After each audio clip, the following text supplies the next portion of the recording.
Masuknya Islam ke Indonesia. Banyak pendapat tentang masa dan cara masuknya Islam ke Indonesia. Di antara lain, dan yang kemudian banyak dipegangi oleh beberapa pihak, ialah versi Seminar Medan.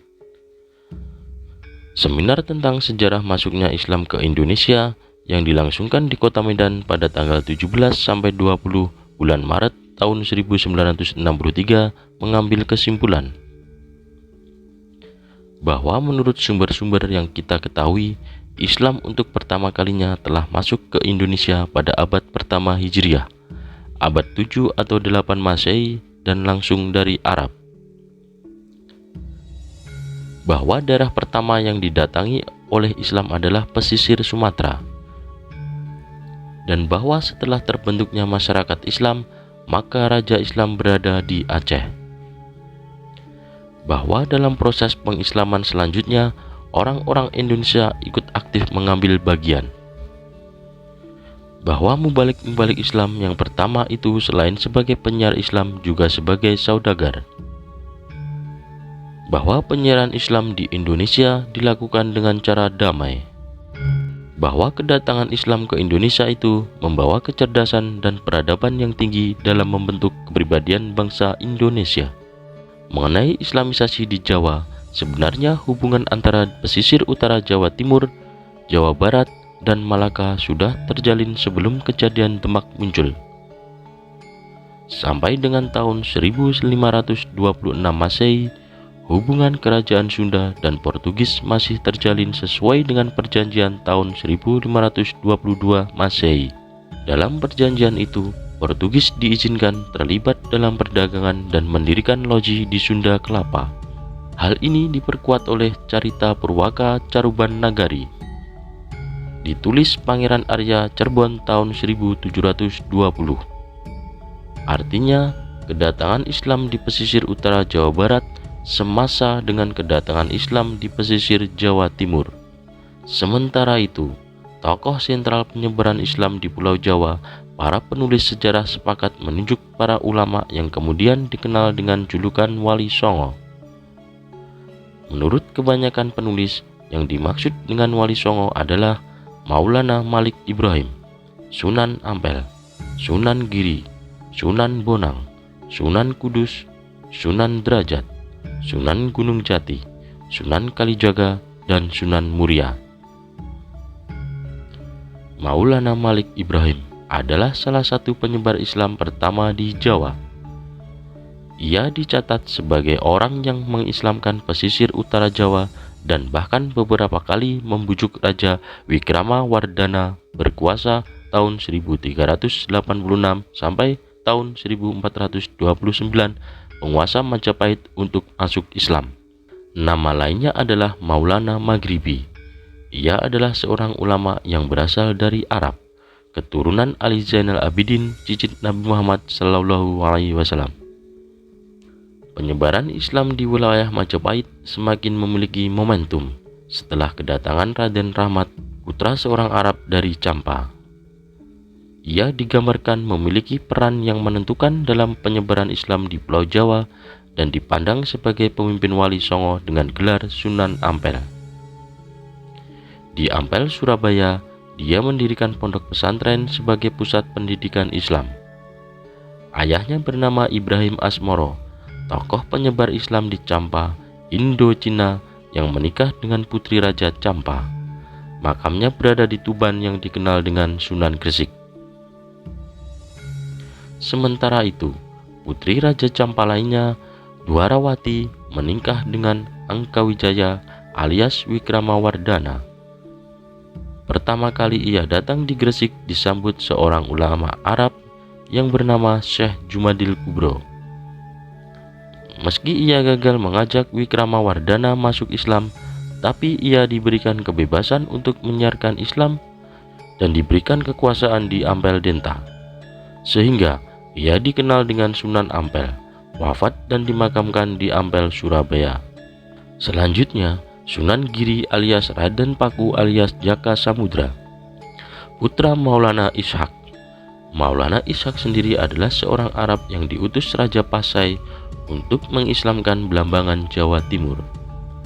Alkisah, Maulana Ishak berhasil mempersunting Putri Sekardadu, putri Raja Menak Sembayu.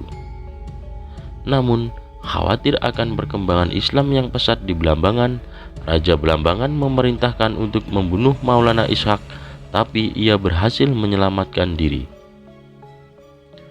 Jasa besar Sunan Giri dalam menyiarkan Islam adalah mengirimkan murid-muridnya untuk menyiarkan Islam ke pelosok Nusantara seperti Madura, Bawean, Kangean, bahkan sampai Ternate. Beliau wafat dan dimakamkan di Giri, Gresik. Sunan Kudus alias Jafar Shadiq adalah penyebar Islam di Kudus, Jawa Tengah. Ia wafat dan dimakamkan di Kudus. Wali yang lain adalah Sunan Bonang yang bernama asli Makhdim Ibrahim. Ia adalah putra Sunan Ampel dengan Nyi Ageng Manila, putri Adipati Tuban. Saudara-saudaranya adalah Nyi Ageng Maloka, Syarifuddin Hasim atau Sunan Derajat, dan seorang putri lagi, istri Sunan Kalijaga. Sunan Bonang wafat tahun 1001 Hijriah dan dimakamkan di Tuban. Sedangkan Sunan Gunung Jati adalah putra seorang sultan dari Mesir yang menikah dengan Nyai Larasantang, putri Raja Siliwangi. Nama aslinya adalah Syarif Hidayatullah. Ia berhasil mengislamkan penduduk Jawa Barat. Ia berhasil juga menaklukkan Sunda Kelapa dan mengusir Portugis, serta menggantinya dengan nama Jayakarta atau Jakarta. Ia berhasil mendirikan Kesultanan Banten antara tahun 1521 sampai tahun 1524 Masehi. Tahun 1526 Masehi, ia merebut Cirebon dan Sumedang. Tahun 1530 Masehi, seluruh Galuh telah memeluk Islam. Hanya tersisa Pakuan, ibu kota Pajajaran, yang menjadi benteng terakhir kerajaan Hindu. Keturunannya menjadi sultan di Banten dan Cirebon. Sunan Kalijaga adalah seorang tokoh Wali Songo yang sangat lekat dengan Muslim di Jawa. Karena kemampuannya memasukkan pengaruh Islam ke dalam tradisi Jawa. Makamnya berada di Kadilanggung, Demak. Mengenai asal-usulnya, ada beberapa pendapat yang menyatakan bahwa ia juga masih keturunan Arab. Tapi banyak pula yang menyatakan ia orang Jawa asli. Sementara itu, menurut Babat Tuban dinyatakan bahwa Arya Teja alias Abdurrahman berhasil mengislamkan Adipati Tuban Arya Dikara dan mengawini putrinya. Dari perkawinan ini, ia memiliki putra bernama Arya Wilatikta. Sunan Kalijaga atau Raden Mas Said adalah putra Arya Wilatikta. Sunan Kalijaga mempunyai 3 anak, salah satunya adalah Umar Said atau Sunan Muria. Sunan Muria atau Raden Prawoto adalah seorang sufi yang memiliki pesantren di kaki Gunung Muria, Jepara, Jawa Tengah. Namun perlu diingat bahwa dalam mempelajari sejarah Wali Songo sering kita berhadapan dengan adanya beberapa versi tentang nama, asal-usul, silsilah, waktu, dan tempat perjuangan mereka. Di antaranya yang penting diambil pelajaran ialah bahwa mereka adalah mubalik yang gigih, ikhlas, dan mempunyai strategi dakwah yang jitu. Sebenarnya sebutan Wali Songo itu mirip dengan nama suatu lembaga, yang anggotanya bisa berganti antara periode yang satu dengan periode yang lain. Biasanya pergantian terjadi apabila seorang tokoh wali yang wafat. Misalnya Syekh Maulana Malik Ibrahim wafat tahun 1419 Masehi, diyakini sebagai salah satu anggota Wali Songo generasi pertama, yang kemudian kedudukannya diganti oleh Sunan Ampel. Sunan Ampel sendiri baru menjadi anggota Wali Songo generasi kedua. Tentang periodisasi generasi lembaga Wali Songo secara lebih lengkap sebagai berikut. Wali Songo generasi pertama mulai tahun 1404 Masehi.